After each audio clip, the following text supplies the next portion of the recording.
Ma'am, ये कौन है? ये किसके साथ पिक्चर्स हैं आपकी? ये मेरा मंगेतर और इससे मेरी शादी होने वाली है। अरे, आपकी इसके साथ कैसे शादी होने वाली है? ये तो मेरा हस्बैंड है।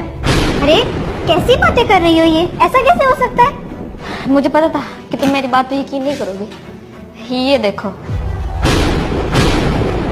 ओ मेरे खुदा, ये कैसे हो सकता है? इसके साथ मेरी शादी हुए ना तकरीबन 5 साल हो गए। ये मुझे धोखा देगा, अभी जाकर बताती हूँ। एक मिनट, मेरी बात सुन लो। ने हमें धोखा दिया ना, तो इसे बताते हैं कि जब एक औरत अपनी ताकत का इस्तेमाल करती है ना, तो वो मर्द के साथ क्या क्या कर सकती है। लेकिन इसे हम सबक सिखा कैसे सकते हैं? ये तो किसी बिजनेस मीटिंग के लिए बाहर गया हुआ है। बाहर नहीं गए हुए, आज मेरी बर्थडे है, तो साहिब मेरी बर्थडे सेलिब्रेट करने के लिए आ रहे हैं। अच्छा, तो ऐसी बात है। चलो मेरे साथ।